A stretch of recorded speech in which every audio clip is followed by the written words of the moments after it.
بسم اللہ الرحمن الرحیم۔ السلام علیکم۔ جنات کی دنیا دیکھنے کا شوق تھا، اس لیے سورہ جن کا وظیفہ کرتی تھی۔ ایک رات سو کر اٹھی تو جنات کی بستی میں تھی اور میرے جسم پر پھول۔ ایک جھٹکے سے اس نے تابوت کا ڈھکن اٹھایا تھا۔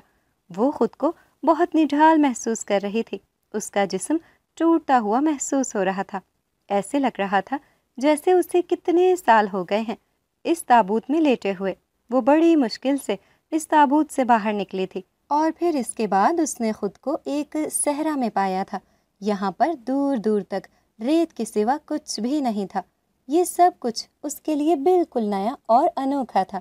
ایسے لگ رہا تھا جیسے وہ کسی اور ہی دنیا میں آ گئی ہو۔ وہ مسلسل چلتی جا رہی تھی۔ چلتے چلتے اس کے پاؤں شل ہو چکے تھے، مگر وہ پھر بھی مسلسل چلتی جا رہی تھی۔ وہ نہیں جانتی تھی کہ اس کی منزل کہاں ہے، اس نے کہاں جانا ہے۔ اسے اپنا نام تک بھول گیا تھا، اپنی پہچان بھول گئی تھی۔ چلتے چلتے وہ نہال ہو چکی تھی۔ بھوک اور پیاس کی شدت سے اس کا برا حال ہو رہا تھا۔ اب وہ صحرا کی حدود سے نکل چکی تھی۔ اب وہ ایک چھوٹی سی بستی میں داخل ہوئی تھی، اور جو ہی بستی میں داخل ہوئی اس کے حواسوں نے کام کرنا چھوڑ دیا تھا اور وہ بے ہوش ہو کر وہیں پر گر گئی تھی۔ جب اس کی آنکھ کھلی تو وہ ایک چارپائی پر تھی اور اس کے سامنے ایک بوڑھی عورت بیٹھی ہوئی تھی۔ اس عورت کے بال بالکل سفید تھے، کمر کافی حد تک جھکی ہوئی تھی، وہ عمر رسیدہ معلوم ہو رہی تھی۔ پھر وہ بوڑھی عورت اس کو مسکرا کر بولی، اب بتاؤ بیٹی، کیسی طبیعت ہے تمہاری؟ وہ ایک دم سے اٹھ کر بیٹھ گئی اور وہ اس سے پوچھنے لگے، میں یہاں پر کیسے آئی؟ اس بوڑھی عورت نے کہا کہ جنگل میں لکڑیاں کاٹنے کے لیے جا رہی تھی، مجھے راستے میں تم ملی تو میں تمہیں یہاں پر لے آئی۔ میں اس گھر میں اکیلی ہوں، میری کوئی اولاد نہیں ہے۔ تمہیں اس طرح سے بے یار و مددگار پڑے ہوئے دیکھا تو مجھ سے رہا نہیں گیا۔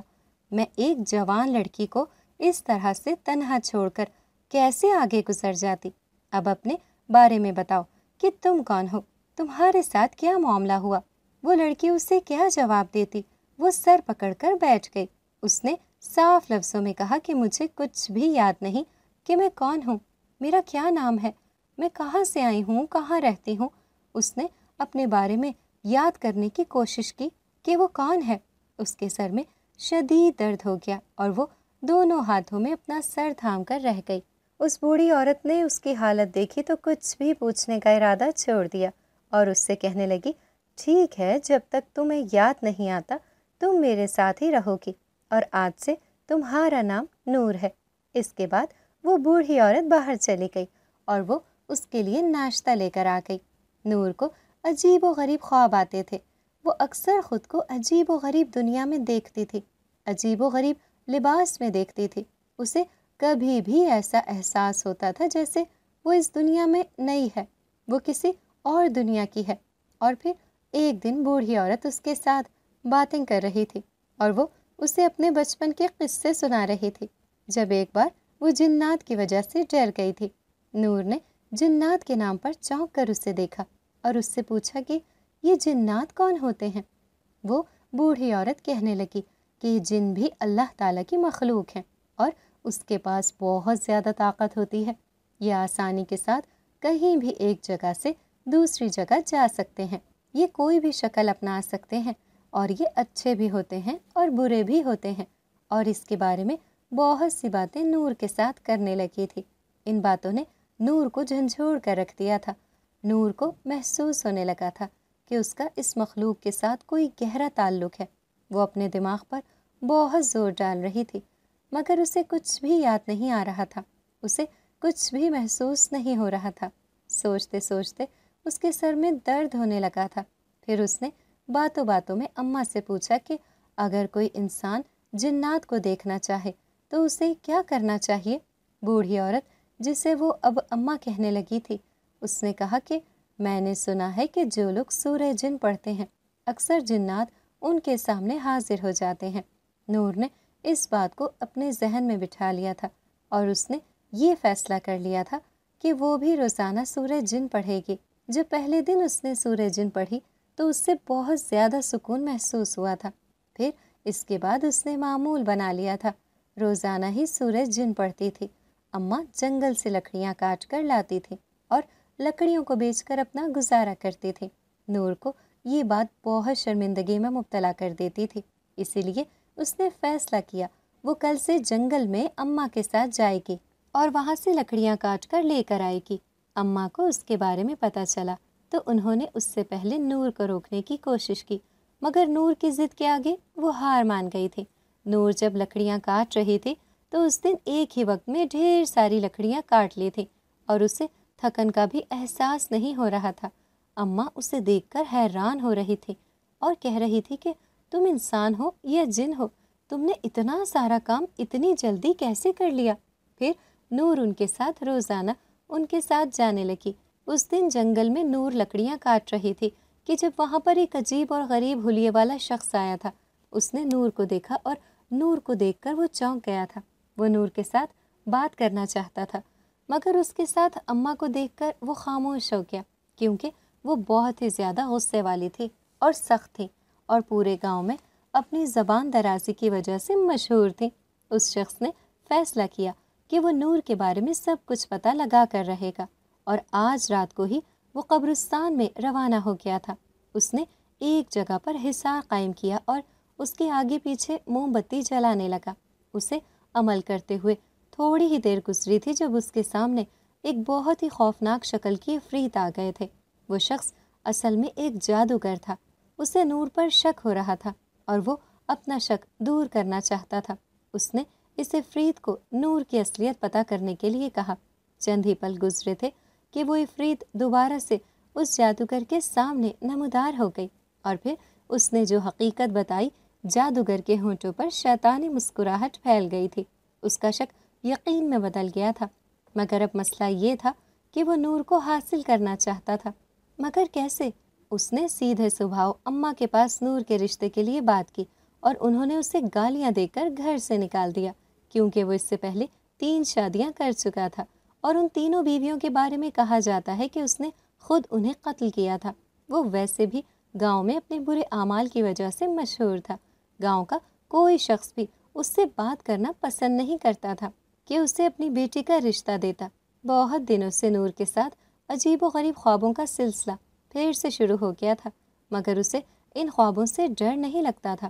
اس کے دل میں ایک تجسس جاتا تھا، ایک خواہش جاگتی تھی، ایک ایسا انوکھا احساس جاگتا تھا جس کو کوئی بھی نام دینے سے وہ قاصر تھی۔ اس کا دل کرتا تھا وہ پلک جھپکنے سے پہلے اس دنیا میں پہنچ جائے۔ اسے یوں محسوس ہوتا تھا اس دنیا کے ساتھ، ان لوگوں کے ساتھ کوئی گہرا اٹوٹ رشتہ ہے جو کبھی بھی ختم نہیں ہو سکتا۔ رات کا نہ جانے کون سا پہر تھا جب نور کی ایک انوکھے سے احساسات سے آنکھ کھل گئی۔ اسے لگ رہا تھا جیسے اس کے آس پاس کوئی موجود ہے۔ پھر اس کے سامنے ایک ہیولا نمودار ہوا۔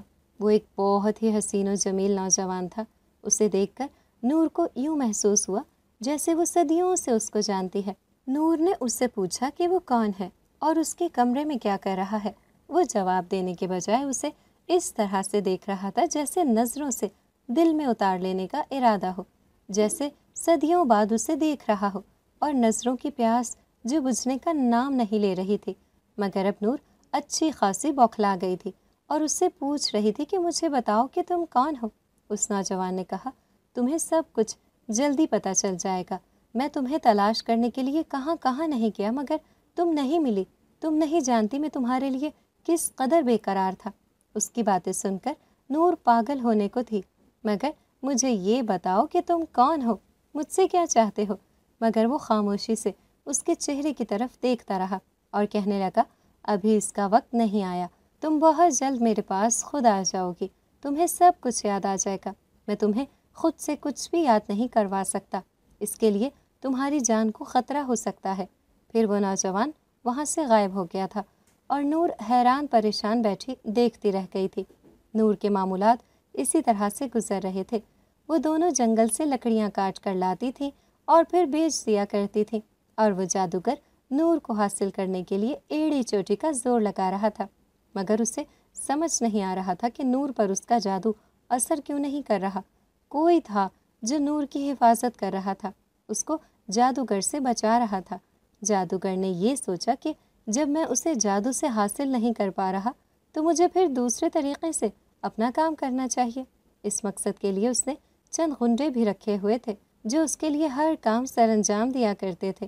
اس رات کو جب گاؤں میں سب لوگ سو رہے تھے، ہر طرف خاموشی تھی، اندھیرا تھا، رات کی تنہائی تھی، اور تب اس نے اپنے ان غنڈوں کو نور کے گھر میں بھیجا تھا تاکہ وہ اس کو اٹھا کر اس کے آستانے پر لا سکیں۔ مگر جو ہی وہ لوگ دیوار پھلانگ کر گھر میں داخل ہوئے اور وہ نور کے کمرے میں داخل ہونے ہی والے تھے کہ نور کی آنکھ کھل گئی اور وہ دروازہ کھول کر دیکھنے لگی کہ کیسی آواز ہے۔ جب وہ باہر آئی تو وہاں پر اس نے 4-5 مردوں کو دیکھا تھا۔ انہوں نے اپنے چہرے پر ماسک لگایا ہوا تھا، اور جو ہی وہ نور کو ہاتھ لگانے کے لیے آگے بڑھے تاکہ اس کو پکڑ کر یہاں سے لے کر جا سکیں، نور نے ان کی اسی طرح دھلائی کی تھی کہ وہ بہت مشکل سے اپنی جان بچا کر یہاں سے بھاگ گئے تھے، اور وہ یہ سوچ کر حیران ہو رہے تھے کہ ایک دھان پان سی لڑکی میں اس قدر طاقت کیسے آ گئی تھی۔ اس ناکامی کے بعد جادوگر نے سوچنا شروع کر دیا کہ اسے کوئی اور منصوبہ بنانا چاہیے۔ نور لڑکے کے بارے میں ہی ہر وقت سوچتی رہتی تھی۔ اس کا چہرہ اس کی نگاہوں کے سامنے سے ہٹتا نہیں تھا۔ اسے محسوس ہوتا تھا جیسے وہ اس کے ساتھ اس کا روح کا رشتہ ہے۔ پھر کچھ دنوں کے بعد وہ اس کے سامنے دوبارہ سے آیا تھا اور اس نے اس سے کہا تھا کہ سورہ یاسین کا ورد مخصوص تعداد میں اور مخصوص وقت میں کیا کرو۔ نور اس کے ساتھ مزید بات کرنا چاہتی تھی، مگر اس نے کہا کہ مجھے اس سے زیادہ بات کرنے کی اجازت نہیں، میں واپس جا رہا ہوں۔ اس کے بعد نور نے اس کے بتائے ہوئے طریقے کے مطابق عمل کرنا شروع کر دیا۔ گزرے وقت تھے کہ جب وہ سونے کے لیے لیٹی تو اسے ایک زوردار جھٹکا لگا۔ اسے ایسے لگتا تھا جیسے اسے بجلی کا کرنٹ لگا ہو۔ وہ سر سے لے کر پاؤں تک کانپ گئی تھی۔ اس کا دماغ جیسے روشن ہو گیا تھا، ساری حقیقت اس پر عیاں ہو گئی تھی۔ اسے یاد آ گیا تھا کہ وہ کون تھی اور اس کے ساتھ کیا معاملہ ہوا تھا۔ اس کا نام ربیکہ تھا اور یہ کہ جن زادی تھی۔ یہ قصہ اس دن سے شروع ہوا تھا۔ اس کی ایک پری کے ساتھ دوستی تھی۔ ان دونوں کی آپس میں بہت ہی زیادہ دوستی تھی۔ اس پری پر ایک دیو عاشق تھا، وہ تو بہت ہی زیادہ ظالم تھا، اور وہ اس پری کو اپنی دنیا میں لے کر جانا چاہتا تھا۔ اس دن ربیکہ اور وہ پری اکٹھی ہی بیٹھی ہوئی تھیں جب وہاں پر وہ دیو آ گیا تھا۔ اس نے پری کو اپنی دنیا میں لے کر جانے کی کوشش کی تھی، مگر وہ دونوں مل کر اس کے ساتھ مزاحمت کرنے لگی تھیں اور اس دیو کا پورا مقابلہ کرنے لگی تھی۔ اس مزاحمت کے دوران اسے دیو نے ربیکہ کے دل پر وار کیا تھا اور اس کے سامنے پری آ گئی تھی۔ یوں وہ وار پری پر چل گیا تھا اور وہ اسی وقت اس دنیا سے کوچ کر گئی۔ دیو اس پری پہ دل و جان سے عاشق تھا۔ اسے پری کی موت کا بہت زیادہ صدمہ تھا۔ وہ پری کی موت کا ذمہ دار ربیکہ کو سمجھتا تھا، اس لیے اس نے ربیکہ سے انتقام لینے کے لیے اس کی یادداشت چھین لی تھی اور پھر اسے ایک صندوق میں قید کر کے صحرا میں پھینک دیا تھا۔ وہ اسے موت نہیں دینا چاہتا تھا بلکہ موت سے بدتر سزا دینا چاہتا تھا، اور یہ لمحے کے لیے بہت بڑی سزا تھی کہ وہ اپنی پہچان ہی بھول چکی تھی، کیونکہ سال تک وہ صندوق میں قید رہی تھی، اور پھر جب وہ اس سے باہر نکلی تو وہ سب کچھ بھول چکی تھی۔ وہ اپنی دنیا سے دور ہو چکی تھی، وہ اپنوں سے دور ہو چکی تھی، اور اس دیو نے اسے یہ سزا دی تھی۔ یہ سزا اس کے لیے بہت بڑی سزا تھی اور موت سے بھی بدتر تھی۔ اس کے منگیتر نے، اس کے ماں باپ نے اس کو ڈھونڈنے کی بہت کوشش کی تھی، مگر کوئی بھی اس کو ڈھونڈ نہیں پایا تھا۔ جب وہ اسے صندوق سے نکال کر اس دنیا میں لائے تھے تب انہیں اندازہ ہو گیا تھا کہ ان کی بیٹی زندہ ہے، ورنہ وہاں سے پہلے اسے مردہ سمجھ بیٹھے تھے۔ ربیکہ کو اپنا سچ یاد آیا تو اسے بہت زیادہ دکھ ہوا کہ اس کی زندگی کے کتنے قیمتی سال ضائع ہو گئے، اور یہ سب کچھ اس دیو کی وجہ سے ہوا تھا۔ ربیکہ نے فیصلہ کر لیا تھا کہ وہ اس دیو سے بدلہ ضرور لے گی، مگر اس سے پہلے اس نے اس جادوگر سے انتقام لینا تھا جس نے ربیکہ پر بری نظر ڈالی تھی۔ پر آنے والی ربیکہ جاگ چکی تھی، جو بہت غصے والی تھی اور جو اپنے دشمنوں کو سبق سکھاتی تھی۔ وہ جادوگر اس وقت اپنے گھر میں سو رہا تھا۔ ربیکہ اس کے گھر میں گئی۔ اسے اندازہ ہو گیا تھا کہ اس کے پاس معمولی طاقتیں ہیں جو ربیکہ کا کچھ بھی نہیں بگاڑ سکتی۔ وہ جب اس کے گھر پر گئے تو سب سے پہلے تو اس نے اس کے موکلات کو ایک جگہ پر باندھ دیا تھا اور پھر اس کے گھر میں داخل ہو کر اس کو خوب اچھی طرح سے ڈرایا، اس کو اچھے سے سبق سکھایا تھا۔ وہ جادوگر بہت ہی بزدل واقع ہوا تھا۔ وہ تو جیسے رونے اور گرانے پر آ گیا تھا۔ ربیکا جانتی تھی کہ یہ بہت سے غلط کاموں میں ملوث ہے اور یہ اپنے موکلات کے ذریعے بہت سے غلط کام سر انجام دیتا ہے۔ یہ لوگوں کی طلاق کرواتا ہے، اولاد کی بندش کرواتا ہے، کسی کے رزق پر بندش لگا دیتا ہے۔ غرض یہ کہ ایسا کون سا برا کام ہے جو یہ جادوگر اپنے موکلات کے ذریعے سر انجام نہیں دے رہا تھا۔ ربیکا نے اب اس سے کہا کہ اپنے تمام موکلات کو آزاد کر دو۔ پہلے تو اس نے پس و پیش سے کام لیا، مگر جب ربیکا اس کے ساتھ سختی سے پیش آئی تو اسے ربیکا کی بات ماننی پڑی تھی اور اس نے اپنے تمام موکلات کو آزاد کر دیا تھا۔ ربیکا کا اپنی دنیا میں واپس جانے کا ارادہ تھا۔ وہ اماں کو سب کچھ سچ سچ بتا دینا چاہتی تھی۔ ابھی وہ اس جادوگر کے گھر سے باہر نکلنے ہی والی تھی کہ اس کا ارادہ گھر تک پیدل چل کر جانے کا تھا۔ آج موسم بہت ہی زیادہ خوبصورت ہو رہا تھا۔ چاندنی رات تھی اور اسے چاندنی رات بہت زیادہ اچھی لگتی تھی۔ وہ اکثر اپنے منگیتر کے ساتھ ایسے راستوں پر ڈھیر ساری ملاقاتیں کیا کرتی تھی۔ اس کی سہیلیاں چھیڑتی تھیں کہ نہ جانے ایسی کون سی باتیں ہیں ان دونوں کی جو ختم ہونے کا نام ہی نہیں لیتی۔ وہ گھر واپس آ رہی تھی کہ اسے گھر سے چیخوں کی آواز سنائی تھی۔ یہ ایک لڑکی کی آواز تھی جو بہت بری طرح سے چلا رہی تھی۔ ربیکا نے سوچا کہ اس سے جا کر پوچھ لینا چاہیے، مگر پھر اس نے کچھ سوچا اور انسانوں کی فطرت سے اوجھل ہو کر اس گھر میں داخل ہو گئی۔ وہ اس گھر میں داخل ہوئی تو وہاں پر ایک لڑکی بہت بری طرح سے رو رہی تھی، چلا رہی تھی۔ گھر کے اندر جانے پر معلوم ہوا کہ اس لڑکی کا بچہ غائب ہو چکا ہے، اور پھر ربیکا پر یہ انکشاف ہوا کہ ہر چاندنی رات کو اس گاؤں سے ایک بچہ غائب ہو جاتا ہے اور پھر وہ کسی کو بھی نہیں ملتا۔ لوگ اسے ڈھونڈنے کی بہت کوشش کرتے ہیں مگر وہ کہیں سے بھی نہیں نکل پاتا۔ غرض یہ کہ اس طرح کے کتنے ہی سوالات تھے جو ربیکا سوچ رہی تھی۔ لوگ اسے ڈھونڈنے کی بہت کوشش کرتے ہیں مگر وہ کہیں سے بھی نہیں ملتا۔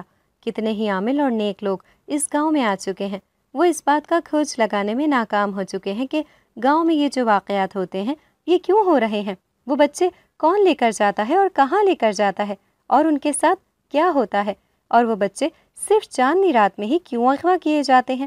غرض یہ کہ اس طرح کے کتنے ہی سوال تھے جو ربیکا سوچ رہی تھی، اور اس نے یہ فیصلہ کیا تھا کہ وہ اپنی دنیا میں جانے سے پہلے اس گاؤں کے لوگوں کو اس مصیبت سے چھٹکارا دلوائے گی۔ اس نے ایک خاص عمل کیا اور اس عمل کے تابع موکل کو بلایا اور اس سے پوچھا کہ مجھے پتہ کر کے بتاؤ کہ یہ کیا ماجرا ہے۔ کچھ ہی دیر گزری تھی کہ وہ موکل حاضر ہو گیا اور اس نے کہا کہ اس گاؤں کے شمال کی طرف بہت بڑے پہاڑوں کا سلسلہ ہے اور اس کے پہاڑوں میں ایک چڑیل رہتی ہے جو چاندنی راتوں میں چھوٹے بچوں کا خون پیتی ہے۔ وہ ایک خاص عمل کر رہی ہے جس کے لیے اسے چھوٹے بچوں کے خون کی ضرورت ہے۔ اس عمل کو کرنے کے بعد وہ بہت زیادہ طاقتور ہو جائے گی، اور سب سے بڑی خطرناک بات یہ ہے کہ اس کا عمل مکمل ہونے ہی والا ہے۔ اسے مزید صرف ایک ہی بچے کی ضرورت ہے۔ جو ہی اسے وہ ایک بچہ مل گیا تو اس کا عمل مکمل ہو جائے گا اور پھر وہ اس گاؤں میں تباہی لے آئے گی۔ نہ صرف اس گاؤں میں بلکہ وہ انسانیت کے لیے بہت بڑا خطرہ بن جائے گی۔ وہ بہت ہی طاقتور ہو جائے گی اور اس کا مقابلہ کرنا بہت ہی زیادہ مشکل ہو جائے گا۔ ربیکا یہ سن کر بہت زیادہ پریشان ہو گئی تھی۔ تو اس چڑیل کو روکنے کا کوئی تو طریقہ ہوگا، اس کو ختم کرنے کا کوئی طریقہ ہوگا، کچھ تو ایسا ہوگا جس سے اسے نجات حاصل کی جائے، اس کے عمل کو روک دیا جائے۔ اس کے موکل نے کہا کہ اس چڑیل نے اپنی آدھی طاقت اس عمل میں گروی رکھی ہوئی ہے۔ جو ہی اس کا یہ عمل مکمل ہوگا تو اس کی طاقت سے 4 گنا زیادہ بڑھ جائے گی، اور اگر اس کا یہ عمل ناکام ہو گیا تو وہ اس کی پہلے کی جو طاقتیں ہیں وہ بھی آدھی رہ جائیں گی اور اس کو ختم کرنا بہت ہی زیادہ آسان ہوگا۔ ربیکا نے اس سے پوچھا کہ اس عمل کو کیسے ناکام بنایا جائے۔ وہ موکل بولا کہ اس عمل کے لیے کسی خاص سے بچے کی شرط نہیں ہے، کوئی بھی بچہ ہو جو 1 سال سے کم عمر ہو وہ اس کی بلی دے سکتی ہے، اور اسے تب روکا جا سکتا ہے جب وہ بچے کی بلی دے رہی ہو۔ ربیکا نے سوچ لیا تھا کہ اسے کیا کرنا تھا۔ اس چڑیل نے آج جو بچہ اغوا کیا تھا وہ اسے ختم کر چکی تھی۔ اب اگلے مہینے کی چاندنی رات میں اس نے یہ عمل کرنا تھا۔ ربیکا کے پاس یہ ایک پورا مہینہ تھا۔ وہ پھر اماں کے پاس گئی اور انہیں تمام حقیقت بتائی اور ان سے وعدہ کیا کہ وہ اس کی حقیقت کسی پر بھی کبھی آشکار نہیں کریں گی، ورنہ ربیکا کسی نہ کسی مصیبت میں مبتلا ہو سکتی ہے۔ انہوں نے ربیکا کو نہ صرف بیٹی کہا تھا بلکہ اسے سمجھا بھی تھا، اور اب وہ اس کے جانے کے خیال سے ہی اداس ہو گئی تھی۔ اور پھر انہوں نے کہا تھا کہ وہ انہیں بیٹی بن کر دکھائے گی، انہیں کسی بھی چیز کے بارے میں پریشان ہونے کی کوئی ضرورت نہیں ہے۔ اس نے ان کے گھر میں مہینے کا راشن بھی ڈلوایا تھا اور انہیں ضرورت کے لیے پیسے بھی دیے تھے جو اماں کی ضرورت سے کئی گنا زیادہ تھے۔ اس کے بعد اپنی دنیا میں آ گئی تھی، وہ بہت وقت کے بعد اپنی دنیا میں واپس آئی تھی۔ ان لوگوں کو تو یقین ہی نہیں تھا کہ وہ لوگ اسے کبھی دوبارہ سے دیکھ بھی سکیں گے۔ پورے جنات کی دنیا میں خوشی کی لہر دوڑ گئی تھی، سب لوگ بہت خوش تھے۔ اس کے منگیتر کی خوشی کا کوئی ٹھکانہ ہی نہیں تھا، مگر وہاں پر کوئی ایک انسان ایسا بھی تھا جو اسے دیکھ کر بالکل بھی خوش نہیں ہوا تھا، جو اسے دیکھ کر غم زدہ رہ گیا تھا، جو اسے دیکھ کر پریشان ہو گیا تھا، اور وہ ایک جن زادی تھی۔ اس جن زادی کا نام جمیلہ تھا، اور یہ بچپن سے ہی ربیکہ سے خار کھاتی تھی۔ اس کے خار کھانے کی وجہ یہ تھی کہ وہ اس کے منگیتر کو پسند کرتی تھی اور اس کے ساتھ شادی کرنا چاہتی تھی، مگر جن زاد زین ربیکہ کو پسند کرتا تھا۔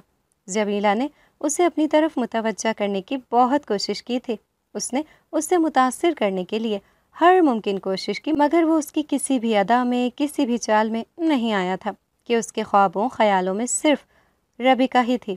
جمیلہ کو جب پتہ چلا تھا کہ ربیکہ غائب ہو چکی ہے تو وہ بہت زیادہ خوش ہو گئی تھی، اسے اپنی منزل صاف نظر آنے لگی تھی، مگر اب جب وہ واپس آ گئی تو اسے اپنی منزل خود سے دور ہوتی محسوس ہوئی تھی۔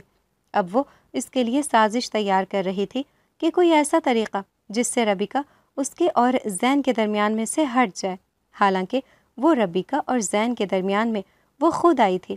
بہت وقت کے بعد اپنوں میں وقت گزارنا ربیکہ کو بہت زیادہ پسند آ رہا تھا، اسے بہت زیادہ خوشی ہو رہی تھی۔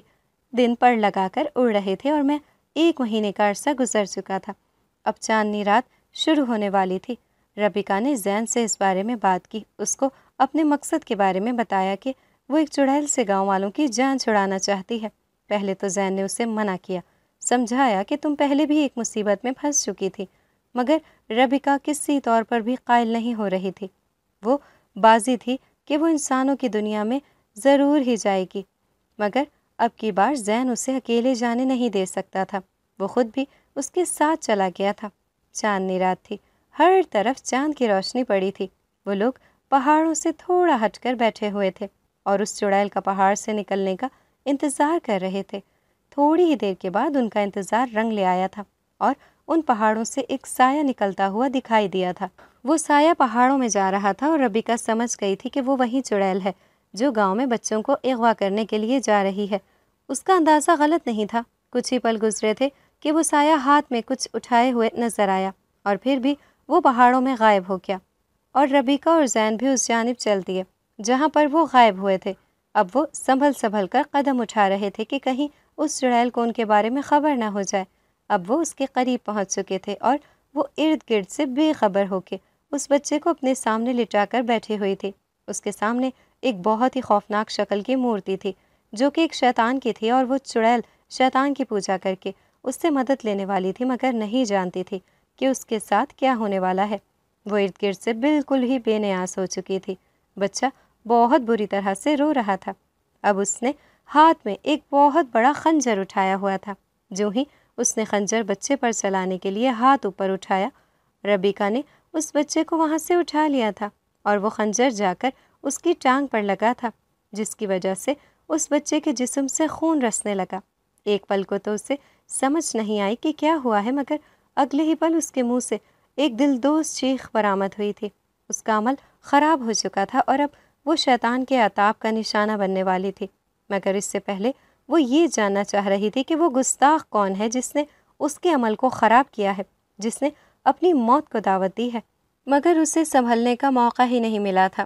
ایک ہی وار نے اس کا سر تن سے جدا کر دیا تھا اور پھر آگ لگا کر اس کے جسم کو جلا دیا تھا اور پھر اس کی راکھ کو پانی میں بہا دیا تھا اور ہمیشہ کے لیے اس چڑیل کا وجود صفحہ ہستی سے مٹا دیا تھا۔ اس کے بعد ان لوگوں نے بچے کو تو اس کی ماں کے حوالے کر دیا تھا اور پھر اماں سے ملنے کے بعد وہ اپنی دنیا میں واپس آ گئی تھی۔ اب اس کا ارادہ اپنے سب سے بڑے دشمن سے انتقام لینے کا تھا۔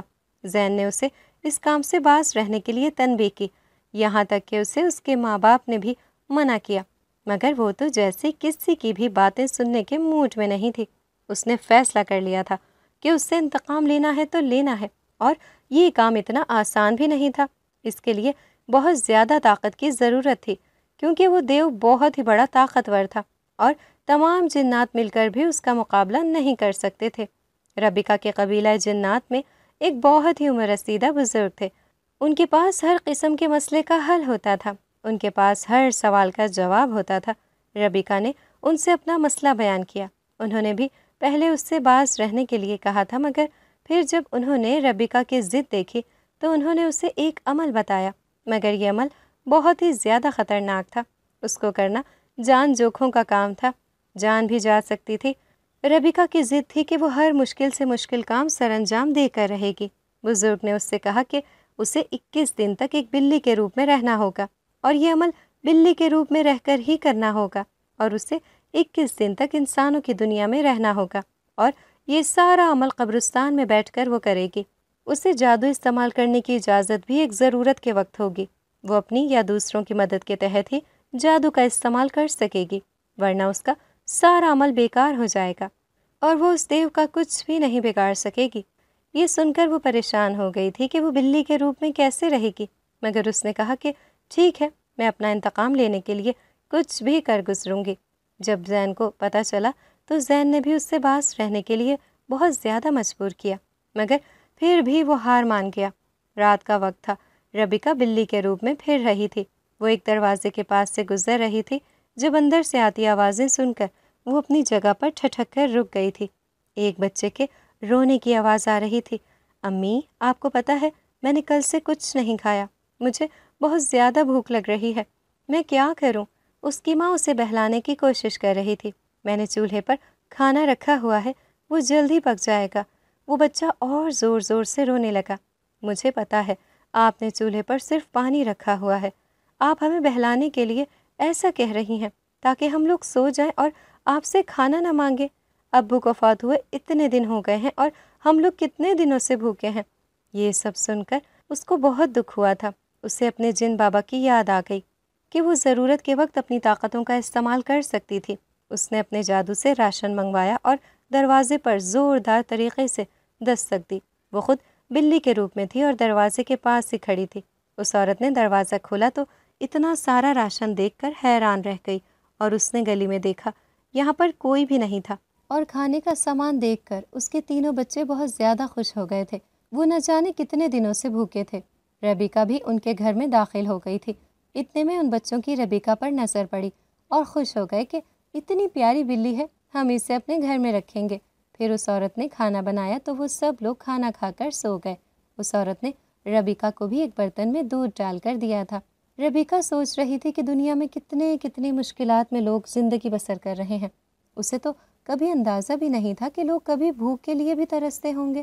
شہنشاہ جنات کی بیٹی تھی اور اس نے تو شہزادیوں جیسی زندگی گزاری تھی۔ اسے تو کسی بھی کمی کا کبھی بھی احساس نہیں ہوا تھا، اور ان لوگوں کی اتنی مشکل زندگی دیکھ کر اس کا دل غم سے پھٹ گیا تھا۔ اس نے یہ فیصلہ کر لیا تھا کہ وہ ان لوگوں کی ہر ممکن مدد کرے گی، اور اس نے اس پر عمل بھی کیا تھا۔ وہ ان لوگوں کو ڈھیر سارا راشن بھی لا کر دیتی تھی، اور ان لوگوں کو کبھی الماری سے تو کبھی تکیے کے نیچے سے پیسے ملنے لگے تھے۔ ان لوگوں کو جب بھی پیسوں کی ضرورت ہوتی تھی وہ اس کے پاس آ جاتے تھے۔ ان کی ماں پیسے دینے والے کو اور مدد کرنے والے کو بہت زیادہ دعائیں دیتی تھی۔ وہ اس عورت کی دعائیں ربیکا کو بہت سکون دیتی تھی۔ اسے بہت خوشی ہوتی تھی ان لوگوں کی مدد کر کے، اور اس نے یہ فیصلہ کر لیا تھا کہ وہ ان کے ساتھ ساتھ اور بھی جتنے ضرورت مند لوگ ہوں گے سب کی مدد کرے گی، سب کا خیال رکھے گی۔ اس وقت بھی وہ بلی کے روپ میں ہی ان لوگوں کے گھر میں بیٹھی ہوئی تھی جب پڑوس سے چیخوں کی آواز آنے لگی۔ ربیکا فوراً سے وہاں سے غائب ہو گئی، اور اب وہ اپنے اصلی روپ میں تھی۔ اسے ضرورت کے وقت اپنے اصل روپ میں آنے کی بھی اجازت تھی۔ وجہ محلے میں اس گھر میں تو یہ دیکھ کر حیران رہ گئی کہ وہ ایک 16-17 سال کی لڑکی تھی جو شکل و صورت کی بہت ہی زیادہ خوبصورت تھی، مگر وہ اس وقت بہت ہی زیادہ تکلیف میں تھی۔ اس کے ہاتھ مڑے ہوئے تھے، اس کی آنکھیں باہر کو ابل رہی تھی، اور کوئی چیز تھی جو اسے بری طرح سے مار رہی تھی، اس کو نوچ رہی تھی۔ وہ ایک چڑیل تھی، اور جب میں نے پتہ کیا تو مجھے پتہ چلا کہ یہ چڑیل اس پر کسی نے جادو کے ذریعے مسلط کی تھی۔ میں نے اس چڑیل کو وہاں سے پکڑا اور ہم لوگ وہاں سے غائب ہو گئے۔ اب ہم لوگ ایک جنگل میں تھے۔ میں نے اس چڑیل کو بالوں سے پکڑ لیا تھا اور وہ بری طرح سے مچل رہی تھی، چلا رہی تھی۔ اس چڑیل کی ساری طاقت اس کے بالوں میں تھی اور اب وہ بالکل بے بس ہو چکی تھی، وہ کچھ بھی نہیں کر سکتی تھی۔ میں نے اس کے بالوں کو زوردار جھٹکا دیا اور اس سے پوچھا کہ تم اس لڑکی کو کیوں تنگ کر رہی ہو؟ اس نے کہا کہ مجھے فلاں جادوگر نے اس پر مسلط کیا ہے اور اس کام کے لیے اسی لڑکی کی چاچی نے اسے پیسے دیے تھے۔ مجھے اندازہ تھا کہ اگر میں نے اس کو جلا دیا، ختم کر دیا تو مجھے کون سا خمیازہ بھگتنا پڑے گا، مگر میں خود کو ہر چیز کے لیے تیار کر چکی تھی۔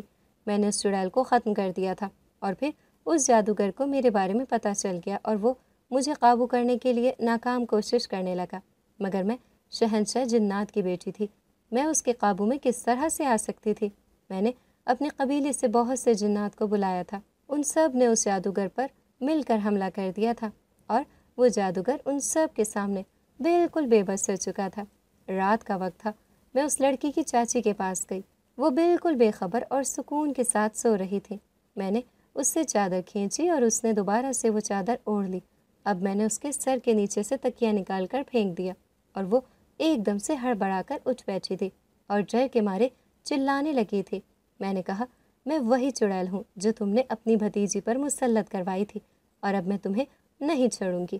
میرا اتنا کہنا ہی تھا کہ وہ زور زور سے رونے لگی اور معافی مانگنے لگی۔ میں نے اس کو بہت برے طریقے سے ڈرایا تھا اور اس کو میں نے دھمکیاں دی تھیں، آج کے بعد اگر تم کسی عامل کے پاس گئی، تم نے کسی پر جادو کروانے کی کوشش کی تو میں تمہارا وہ انجام کروں گی، تم ساری زندگی یاد رکھو گی۔ وہ بہت بری طرح سے ڈر گئی تھی اور مجھے یقین ہو گیا تھا کہ وہ اب ایسا الٹا سیدھا کوئی کام نہیں کرے گی۔ میں اپنا عمل بھی سر انجام دے رہی تھی۔ میرا عمل اختتام کے مراحل میں داخل ہو چکا تھا۔ میرا عمل مکمل ہونے میں چند ہی دن رہ گئے تھے اور چند دنوں کے بعد میں نے اس دنیا سے واپس اپنی دنیا میں چلے جانا تھا۔ وہ رات کا وقت تھا، میں چھت پر بیٹھی ہوئی تھی جب ایک لڑکے کی آواز پر میں چونکی۔ وہ کسی لڑکی کے ساتھ عشق و عاشقی کی باتیں کر رہا تھا۔ کافی دیر تک مسکراتے ہوئے اس کی باتیں سنتی رہی۔ اس کی باتیں سننے میں مجھے بہت مزہ آ رہا تھا۔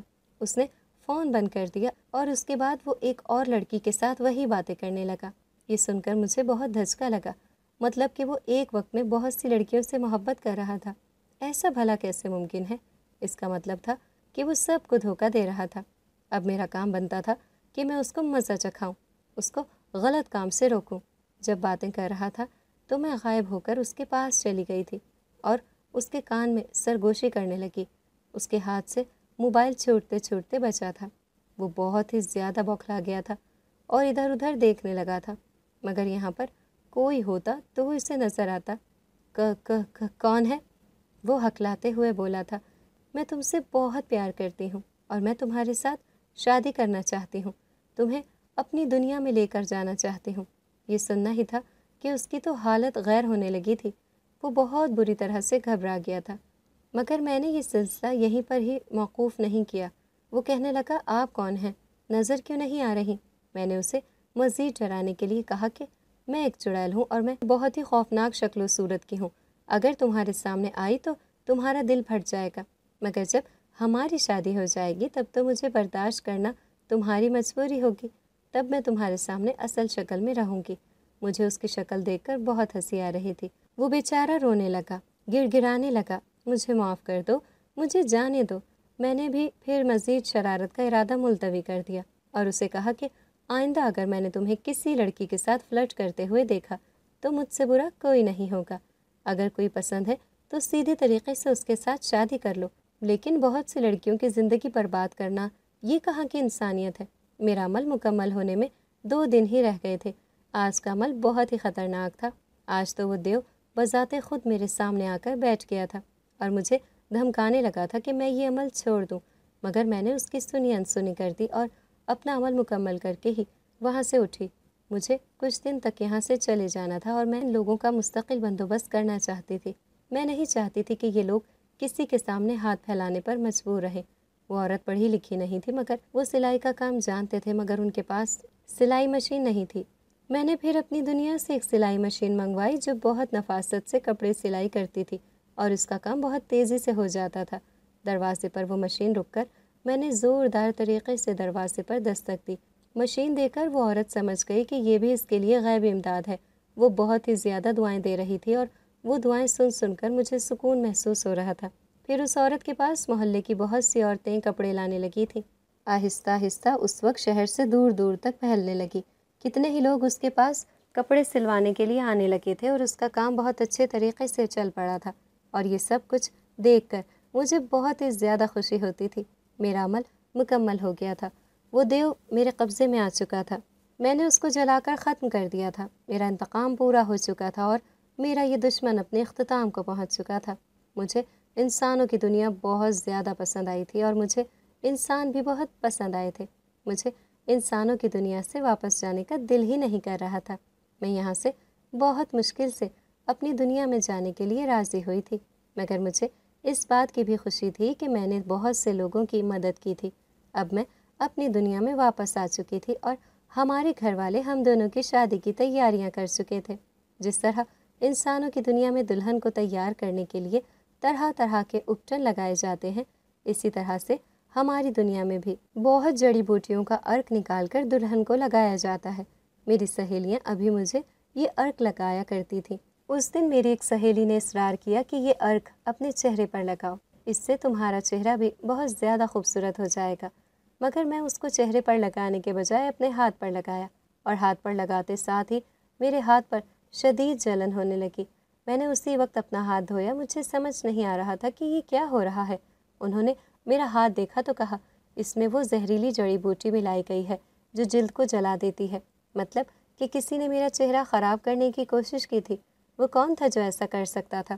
مجھے اپنی تمام سہیلیوں پر ہی اعتبار تھا۔ وہ سب بہت زیادہ اچھی تھیں اور وہ تو میرے ساتھ ایسا کر ہی نہیں سکتی تھیں۔ اگر پھر بھی میرا کوئی دشمن تو تھا جو مجھے خوش نہیں دیکھ سکتا تھا۔ پھر میں نے اپنی ایک کنیز کی ڈیوٹی لگائی۔ تم نے سب پر نظر رکھنی ہے اور یہ تمام صفوف اپنی نگرانی میں ہی تیار کروانا ہے اور ہر چیز کو دھیان میں رکھنا ہے۔ پھر مجھے پتہ چل گیا تھا کہ میرا دشمن کون ہے۔ وہ جمیلہ تھی جو خود کو میری دوست کہتی تھی۔ میں زین کو پسند کرتی تھی، اس کے ساتھ شادی کرنا چاہتی ہوں۔ اس کو پانے کے لیے میں کسی بھی حد تک جا سکتی ہوں۔ یہ سب کچھ میں نے اسی کے لیے ہی کیا ہے۔ میرے بابا جان کا حکم تھا کہ اسے قید خانے میں ڈال دیا جائے، مگر میں نے اسے معاف کر دیا اور بابا جان سے اس کی سفارش کی تھی۔ یہ میری دوست ہے، اس سے غلطی ہو گئی ہے، آئندہ اس طرح کا کوئی کام نہیں کرے گی۔ مگر یہ میری بھول تھی۔ وہ دوست کے لباس میں چھپے ہوئے دشمن تھی۔ وہ میرے خلاف سازشیں کرتی تھی اور مجھے پھنسانے کی ہر ممکن کوشش کر رہی تھی، مگر میں اس ساری صورتحال سے لا علم تھی۔ مگر کوئی تھا جو اس کی ہر سرگرمی پر نظر رکھے ہوئے تھا اور اسے رنگے ہاتھوں پکڑنا چاہتا تھا۔ ہمارے قبیلے کے ساتھ ہی ایک دشمن قبیلہ تھا جو ہم لوگوں کا جانی دشمن تھا اور ہمیں کسی بھی قسم کا نقصان پہنچانے سے دریغ نہیں کرتا تھا۔ ان کا قبیلہ ہمارے قبیلے کے ساتھ ہی تھا۔ درمیان میں حد بندی کی گئی تھی، نہ ہم ان کے حد میں داخل ہوتے تھے اور نہ ہی وہ ہماری حدود میں داخل ہوتے تھے۔ جمیلہ کے ساتھ سیر کرنے کے لیے نکلی ہوئی تھی۔ چلتے چلتے جیسے ہی ہم لوگ بہت ہی دور نکل آئے تھے، ہم دونوں کے لیے ہمارے سامنے دشمن قبیلے کی حد شروع ہو چکی تھی۔ میں نے جمیلہ سے کہا کہ چلو واپس چلتے ہیں، بہت دیر ہو گئی ہے۔ اس سے پہلے کہ ہم لوگ واپس چلتے، جمیلہ نے مجھے کوئی چیز سنگھا دی تھی جس سے میں بے ہوش ہو کر گر گئی تھی۔ جب میری آنکھ کھلی تو میں اپنے کمرے میں تھی۔ میں اٹھ کر بیٹھ گئی اور ادھر ادھر دیکھنے لگی کہ میں تو سیر کرنے کے لیے گئی، میں اپنے کمرے میں کیسے آ گئی؟ تھوڑی دیر کے بعد زین کمرے میں داخل ہوا اور مجھ سے کہنے لگا کہ طبیعت کیسی ہے تمہاری؟ مگر میں اس سے پوچھنا چاہ رہی تھی کہ میں یہاں پر کیسے آ گئی، تو وہ خود ہی بتانے لگا۔ مجھے جمیلہ پر کافی وقت سے شک تھا۔ مجھے اندازہ تھا کہ وہ تمہیں نقصان پہنچانے کی کوشش کرے گی۔ میں ہمیشہ سے یہ بات جانتا تھا کہ وہ مجھے پسند کرتی ہے اور وہ تم سے جلتی ہے، تمہیں نقصان پہنچانے سے بھی دریغ نہیں کرے گی۔ اور جس دن اس نے تمہارا ہاتھ جلایا، اس دن میرا شک یقین میں بدل گیا تھا اور اس کے بعد تم نے تو اسے معاف کر دیا تھا، مگر میں اس پر نظر رکھے ہوئے تھا۔ میرا اندازہ تھا کہ وہ تمہارے ساتھ کچھ نہ کچھ دوبارہ سے ضرور غلط کرے گی، اور دیکھو میرا شک کتنا صحیح ثابت ہوا۔ وہ دشمن قبیلے کے ساتھ مل چکی تھی اور تمہیں بے ہوش کر کے وہ ان لوگوں کے حوالے کرنے والی تھی۔ اگر میں وقت پر نہ پہنچتا تو نہ جانے کیا ہو جاتا، تم ان کی قید میں پہنچ چکی ہوتی۔ یہ سن کر تو میں حیرت زدہ رہ گئی تھی۔ میں نے پوچھا، اب جمیلہ کہاں ہے؟ جہاں پر اسے ہونا چاہیے، وہ قید خانے میں ہے اور وہ ہمیشہ وہیں پر رہے گی، یہی اس کی سزا ہے۔ اور اس معاملے میں تمہاری کوئی بات نہیں سنوں گا۔ میں پھر خاموش ہو گئی تھی۔ میرے پاس اس کی سفارش میں کہنے کے لیے کچھ بھی نہیں تھا۔ پھر کچھ وقت کے بعد جمیلہ نے خودکشی کر لی تھی اور اس دنیا سے ہمیشہ کے لیے رخصت ہو گئی تھی۔ میں آج بھی انسانوں کی دنیا میں جاتی ہوں اور جس کسی کو بھی مصیبت میں مبتلا دیکھتی ہوں اس کی مدد ضرور کرتی ہوں، اور اس بات سے جو مجھے انجانی سی خوشی ہوتی ہے وہ بیان سے باہر ہے۔ اگر آپ کو ہماری آج کی کہانی پسند آئی ہے تو اسے لائک کریں، شیئر کریں اور چینل کو سبسکرائب کرنا مت بھولیے گا تاکہ آپ کو ہر نئی آنے والی ویڈیو کا نوٹیفیکیشن بر وقت ملتا رہے۔